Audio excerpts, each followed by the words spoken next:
Hello दोस्तों, आज मैं आपको एक ऐसी कहानी सुनाने जा रहा हूँ जो कैसे बदले की आग में किसी को कातिल बना देता है। वेस्ट दिल्ली के मादीपुर इलाके में रहने वाला 28 वर्षीय मेहताब प्रॉपर्टी डीलिंग का काम करता था। वह रात 9-10 बजे तक अक्सर घर आ जाता था। 3 अगस्त 2014 को नियत समय पर ना तो वह घर आया और ना ही उसका फोन मिल रहा था। इससे घर वाले परेशान हो गए। बड़े भाई महराज खान ने मेहताब के जानने वाले कई लोगों को फोन किया, लेकिन किसी से भी उसके बारे में जानकारी नहीं मिली। उस समय आधी रात बीत चुकी थी। इतनी रात में उसे कहाँ ढूंढा जाए, यह बात वह समझ नहीं पा रहे थे। मेहताब की चिंता में घर वालों को रात भर नींद नहीं आई। अगले दिन 4 अगस्त को महराज खान पुलिस चौकी मादीपुर पहुंच गया। चौकी इंचार्ज पवन कुमार दहिया को छोटे भाई के गायब होने की बात बताकर उसकी मिसिंग रिपोर्ट लिखा दी। मेहताब की रिपोर्ट दर्ज कराने के बाद चौकी इंचार्ज पवन कुमार दहिया ने इसकी जांच हेड कांस्टेबल सतीश कुमार को करने के लिए कहा। सतीश कुमार ने सबसे पहले मेहताब का हुलिया बताते हुए मिसिंग की सूचना दिल्ली के समस्त थानों में वायरलेस द्वारा प्रसारित करा दी। इसके बाद उन्होंने आसपास के अस्पतालों में भी संपर्क करके यह जानने की कोशिश की कि करीब 28 साल का कोई दुर्घटना का शिकार व्यक्ति भर्ती तो नहीं हुआ है। उन्होंने मेहताब के घर वालों से भी बात की और पूछा कि मेहताब का किसी से कोई लड़ाई झगड़ा तो नहीं चल रहा। घर वालों ने बताया कि उसकी किसी से कोई दुश्मनी नहीं थी। पुलिस अपने तरीके से मेहताब को तलाशती रही। उसे गायब हुए महीना से ज्यादा बीत चुका था, लेकिन उसका कहीं पता नहीं चला। मेहताब के घर वाले पुलिस पर उंगली उठाने लगे। उन्होंने पंजाबी बाग इलाके के एसपी हरचरण वर्मा से मुलाकात कर मेहताब खान के गायब होने और जांच अधिकारी की लापरवाही की बात बताई।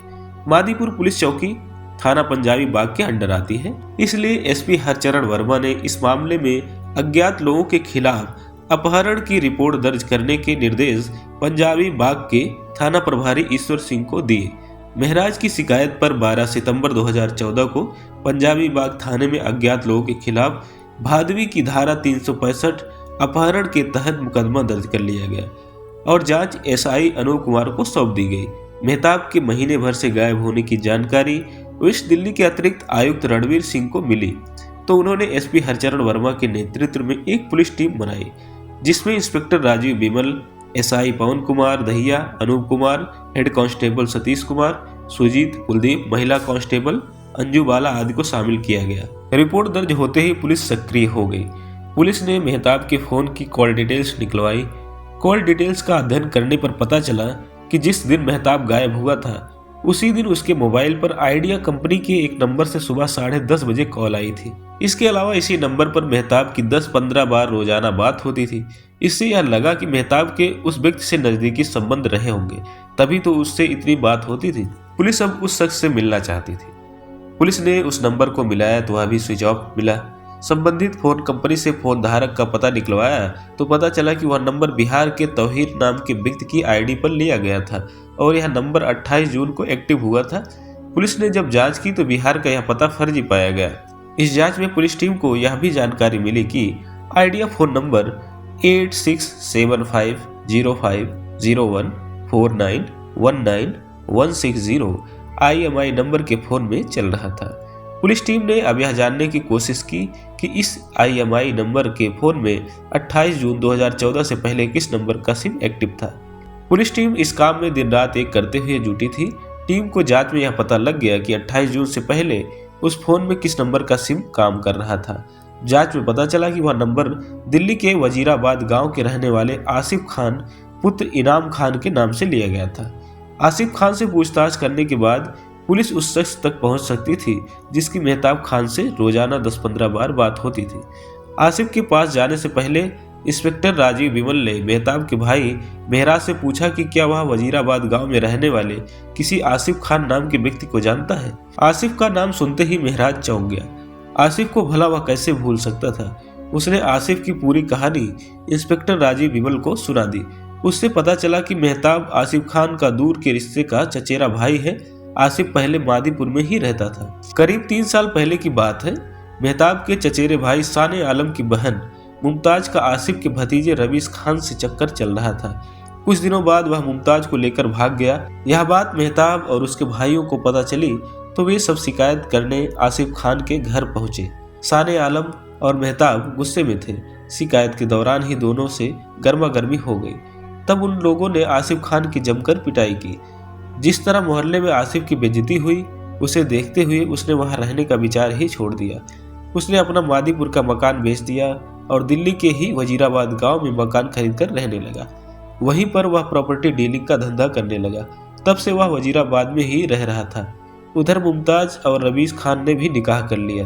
महराज से बात करने के बाद इंस्पेक्टर राजीव बिमल को लगा कि कहीं अपमान का बदला लेने के लिए आसिफ ने मेहताब के साथ कोई साजिश तो नहीं रची। मादीपुर के चौकी इंचार्ज पवन कुमार दहिया के नेतृत्व में 13 सितंबर को एक पुलिस टीम आसिफ खान के वजीराबाद गांव में स्थित घर रवाना कर दी। आसिफ खान घर पर ही मिल गया। उसे हिरासत में ले लिया। थाने पहुंचकर पुलिस ने मेहताब खान की गुमशुदगी के बारे में उससे पूछताछ की। आसिफ खान पहले तो मेहताब के बारे में कुछ नहीं बताया और पुलिस को गुमराह करता रहा, लेकिन पुलिस ने जब उससे सख्ती से पूछताछ की तो उसे सच्चाई बताने के लिए मजबूर होना पड़ा। उसने बताया कि उसने अपने साथियों के साथ मिलकर उसकी हत्या करके लाश गंगा नहर में फेंक दी। उसने अपने चचेरे भाई की हत्या क्यों की? पूछने पर आसिफ ने पुलिस को सारी कहानी बताई। सन 2011 में आसिफ का भतीजा रवीश खान जब मेहताब की चचेरी बहन मुमताज को भगा कर ले गया तो मेहताब और उसके भाइयों ने आसिफ खान की जमकर पिटाई की थी। आसिफ खान भी प्रॉपर्टी डीलर था। उसकी भी क्षेत्र में अच्छी जान पहचान और इज्जत थी। मोहल्ले वालों के सामने पिटाई होने पर वह खुद को अपमानित महसूस कर रहा था। इस बेइज्जती के तीर ने आसिफ के दिल को इतना जख्मी कर दिया कि उसने उसी समय तय कर लिया कि वह मेहताब से इसका बदला जरूर लेगा।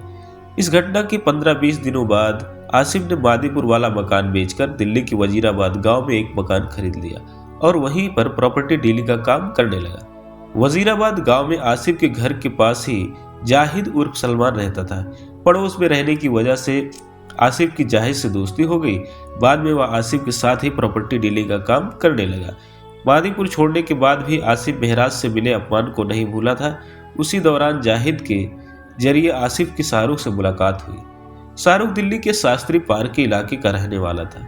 उसकी ताले बेचने की दुकान थी। शाहरुख जाहिद का दोस्त था।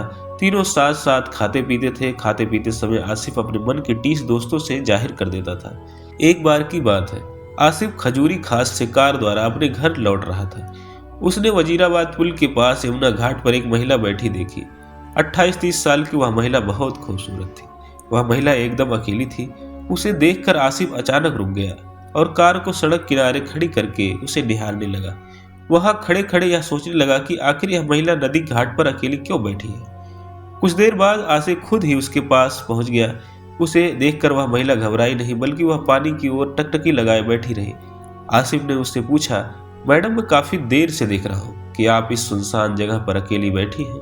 वैसे तो मुझे पूछने का कोई हक नहीं, फिर भी मैं जानना चाहता हूँ कि आप यहाँ किस लिए बैठी हैं। महिला बोली, मैं बहुत दुखी हूँ, परेशान हूँ, इस दुनियादारी से ऊब चुकी हूँ, इसलिए अपनी जीवन लीला खत्म करने के लिए यहाँ आई हूँ। आसिफ खान समझ गया कि यह महिला खुदकुशी करने आई है।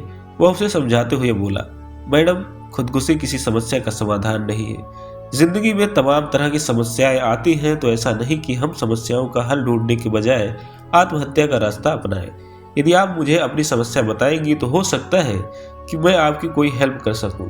आसिफ के पूछने पर उस महिला ने अपना नाम परवीन जहां बताया। उसने बताया कि करीब 3 साल पहले उसके पति की मौत हो गई। उसके पास एक बेटा और एक बेटी है, जिन्हें वह भजनपुरा में अपनी एक जानकार के पास छोड़ आई है। पति के मरने के बाद जैसे तैसे करके वह अपना और बच्चों का पेट भर रही थी, लेकिन अब उसके सामने भूखों मरने की हालत हो गई है। आसिफ ने परवीन को समझा बुझाकर कार में बिठाया और अपने घर ले गया। पति के साथ एक अनजान महिला को देखकर आसिफ की पत्नी चौंक गई। उसने पति से पूछा तो आसिफ ने उसे परवीन की सच्चाई बता दी। सबसे पहले आसिफ ने परवीन को खाना खिलाया और बाद में उसे भजनपुरा छोड़ाया। उस समय उसने परवीन को खर्चे आदि के लिए 1000 रुपए भी दिए। परवीन तो अपनी जीवन लीला समाप्त करने जा रही थी। एक अनजान आदमी ने उसे बचाकर एक नई जिंदगी दी। आसिफ की इस दरिया दिली की वह तहे दिल से शुक्रगुजार थी। आसिफ की परवीन जहां से हमदर्दी तो थी, इसके अलावा वह उसकी खूबसूरती पर फिदा भी हो गया था, इसलिए वह उससे नजदीकी बनाना चाहता था। आसिफ को परवीन के ठिकाने का पता लग चुका था, इसलिए वह समय निकाल कर उससे मुलाकात करने लगा। उधर परवीन भी बेसहारा थी। उसका झुकाव भी आसिफ की तरफ बढ़ता गया। नतीजतन दोनों के बीच शारीरिक संबंध बन गए। वह परवीन को आर्थिक सहयोग करता रहा। भजनपुरा वाले कमरे पर आसिफ परवीन से चोरी छिपे ही मिल पाता था। वह अब ऐसा ठिकाना ढूंढने लगा जहां उसे उससे मिलने में असुविधा ना हो। यही सोचकर आसिफ ने परवीन को शास्त्री पार्क की गली नंबर 2 में एक कमरा किराए पर दिलवा दिया, जहां पर वह अपने दोनों बच्चों के साथ रहने लगी। कमरे का किराया और परवीन के घर का खर्चा आसिफ ही उठाता था। शास्त्री पार्क के कमरे में आसिफ और परवीन की रासलीला बिना किसी डर के चलती रही। आसिफ खान को मादीपुर से वजीराबाद आए हुए 3 साल बीत चुके थे, लेकिन मेहताब और उसके भाइयों द्वारा की गई पिटाई को वह भूला नहीं था। जब भी वह उस घटना को याद करता था, अपमान का जख्म फिर से ताजा हो जाता था। मादीपुर उसके यहाँ से काफी दूर था। वह अब कोई ऐसा जरिया ढूंढने लगा जिससे मेहताब उसकी मन मुताबिक जगह पर आ जाए, जहां वह उसे अच्छी तरह से सबक सिखा सके। इस काम के लिए उसे परवीन जहां ही सही लगी। उसे विश्वास था कि परवीन उसके बताए किसी काम को करने से मना नहीं करेगी। इस साल जुलाई के महीने में उसने मेहताब से बदला लेने की बात परवीन जहां को बताई। तब परवीन ने उसे भरोसा दिया कि वह हर तरह से उसकी सहायता करने को तैयार है। परवीन की बात सुनकर आसिफ ने एक योजना बनाई। योजना के अनुसार उसने बिहार के तौहीर नाम के व्यक्ति के नाम से बने फर्जी वोटर आईडी से आइडिया कंपनी का सिम कार्ड ले लिया। वह कार्ड अपने मोबाइल फोन में डालकर परवीन को दे दिया। इसके अलावा उसने अपने दुश्मन मेहताब का फोन नंबर उसे देते हुए कहा कि वह किसी भी तरह से मेहताब को अपने रूप जाल में फंसा ले। इसके लिए उसने परवीन को 5,000 रुपए भी दिए। परवीन के लिए यह काम बहुत आसान था। उसने अगले दिन दोपहर के समय मेहताब को मिस कॉल की। मेहताब उस समय खाली था। बात शुरू हुई तो मेहताब को भी परवीन की बातों में दिलचस्पी आने लगी। उसे उसकी बातें अच्छी लगने लगी। अगले दिन रात के समय परवीन जहां ने मेहताब को फिर फोन किया। चूंकि दोनों का परिचय हो चुका था, इसलिए इधर उधर की बातें करते हुए परवीन बातों का दायरा बढ़ाने लगा। मेहताब भी अविवाहित था। वह उसकी बातों के आधार पर ही उसके रूप सौंदर्य की कल्पना करने लगा। इस तरह दोनों के बीच अब रोजाना बातें होने लगी। परवीन उससे जल्द मुलाकात कर अपने हुस्न का दीदार करा देना चाहती थी। इसलिए एक दिन उन्होंने पंजाबी बाग मेट्रो स्टेशन के गेट नंबर 1 पर मुलाकात करने की योजना बना ली। मेहताब मादीपुर से पंजाबी बाग मेट्रो स्टेशन के गेट नंबर 1 पर पहुंच चुका था। वहां पहुंचने पर उसे कोई महिला दिखाई नहीं दी। वह इधर उधर देखने लगा कि कहीं परवीन आड़ में तो नहीं खड़ी है। इधर उधर नजर दौड़ाने के बाद वह नहीं दिखी तो उसने परवीन को फोन किया। परवीन ने बताया कि वह अभी रास्ते में है, 5 मिनट में पंजाबी बाग पहुंच जाएगी। मेहताब वहीं पर खड़ा परवीन का बड़ी बेसब्री से इंतजार करने लगा। वह मन ही मन सोच रहा था कि पता नहीं परवीन कैसी शक्ल और सूरत की होगी। कुछ देर बाद उसे मेट्रो स्टेशन से उतरकर एक महिला आती दिखाई दी, जो गेट नंबर 1 की सीढ़ियों के पास आकर रुक गई। कढ़ाईदार जामुनी रंग का सूट पहने वह महिला बहुत सुंदर थी। अब मेहताब सोचने लगा कि पता नहीं यह परवीन है या कोई और। पुष्टि करने के लिए उसने उसी समय अपने फोन से परवीन का नंबर मिलाया। घंटी बजने के बाद उस महिला ने अपने हाथ में थामे छोटे पर्स से मोबाइल निकाला और बात करने लगी। यह देखकर मेहताब खुश हो गया, क्योंकि परवीन जैसी कल्पना उसने अपने दिमाग में की थी वह उससे कहीं ज्यादा खूबसूरत निकली। दोनों एक दूसरे को देखकर मुस्कुरा पड़े। वहां कुछ देर बात करने के बाद मेहताब उसे पंजाबी बाग के एक रेस्टोरेंट में ले गया। वहां उसने उसकी खूब खातिरदारी की। पहली मुलाकात से दोनों ही खुश थे। दोनों ने वहां खूब बातें की। इसके बाद परवीन वहां से मेट्रो द्वारा घर लौट गई। मेहताब से मिलने के बाद परवीन को विश्वास हो गया कि वह अपने मकसद में सफल हो जाएगी। घर लौटने के बाद उसने आसिफ को सारी बातें बता दी। परवीन जहां से मिलने के बाद मेहताब के दिल की धड़कनें और तेज हो गई। अब तो जब भी उसे फुर्सत होती वह परवीन जहां का नंबर मिला देता। फिर उनकी काफी देर तक बातें होती रहती। उनके बीच बातों का दायरा बढ़ता गया। वे एकांत में भी मिलने लगे, जिससे उनके बीच की दूरियां भी मिट गई, यानी उनके बीच शारीरिक संबंध भी बन गए। इसके बाद उनके बीच यह सिलसिला चलता रहा। परवीन ने अपने हुस्न के जाल में मेहताब को पूरी तरह काबू कर लिया। मेहताब को यह बात पता नहीं थी कि परवीन का असली मकसद क्या है। वह उसे अपनी प्रेमिका समझता था। जुलाई 2014 के अंतिम सप्ताह में परवीन ने आसिफ से कहा, मछली जाल में फंस गई है, अब यह बताओ उसका शिकार कब और कहाँ करना है। आसिफ ने उसे बताया, परवीन अभी 29 जुलाई को ईद है। ऐसा करते हैं, ईद के बाद तुम उसे शास्त्री पार्क मेट्रो स्टेशन ले आना, वहां से हम उसे कहीं और ले जाएंगे। आसिफ खान ने मेहताब से बदला लेने की पूरी योजना बना ली। योजना में उसने अपने दोस्त जाहिद उर्फ सलमान और शाहरुख को भी शामिल कर लिया। 3 अगस्त 2014 को योजना के अनुसार परवीन जहां ने मेहताब को सुबह 10 बजे फोन करके शास्त्री पार्क मेट्रो स्टेशन पर मिलने के लिए बुलाया। मेहताब उससे मिलने के लिए तैयार हो गया। उसने कहा कि वह 1-1:30 बजे तक शास्त्री पार्क मेट्रो स्टेशन पहुंच जाएगा।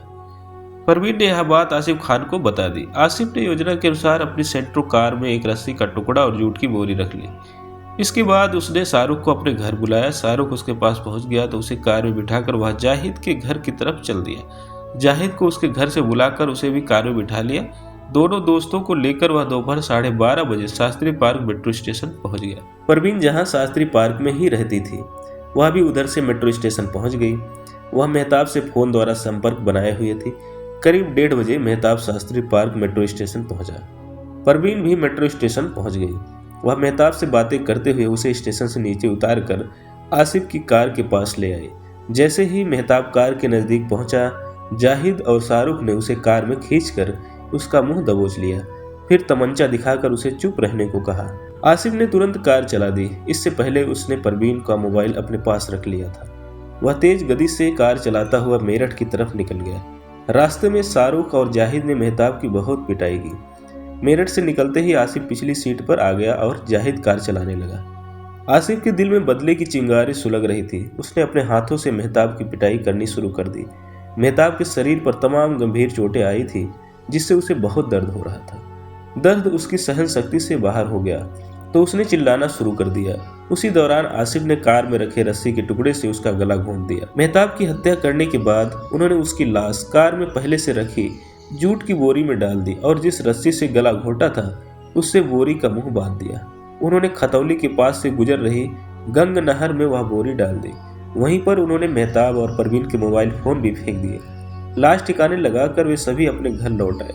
मेहताब से पूछताछ करने के बाद पुलिस ने 13 सितंबर को ही उसके साथियों जाहिद उर्फ सलमान, शाहरुख और परवीन जहां को भी गिरफ्तार कर लिया। सभी अभियुक्तों से पूछताछ करने के बाद पुलिस ने 14 सितंबर को उन्हें 30 हजारी न्यायालय में पेश कर उनका 3 दिनों का पुलिस रिमांड दिया। रिमांड अवधि में पुलिस उन्हें खतौली ले गई और गोताखोरों के माध्यम से मेहताब की लाश ढूंढने शुरू कर दी। कई किलोमीटर तक गोताखोर उसकी लाश ढूंढते रहे लेकिन लाश नहीं मिली। 16 सितंबर को सभी आरोपियों को फिर से न्यायालय में पेश किया, जहां से आसिफ को 1 दिन के पुलिस रिमांड पर देकर अन्य अभियुक्तों की न्यायिक हिरासत में भेज दिया। पुलिस ने आसिफ की निशानदेही पर उसकी सेंट्रो कार भी बरामद कर ली। आसिफ से विस्तार से पूछताछ करने के बाद कोर्ट में पेश कर उसे भी जेल भेज दिया। दोस्तों, कमेंट बॉक्स में इस कहानी के बारे में अपनी राय दें। मिलते हैं अगले वीडियो में। वीडियो पूरा देखने के लिए धन्यवाद।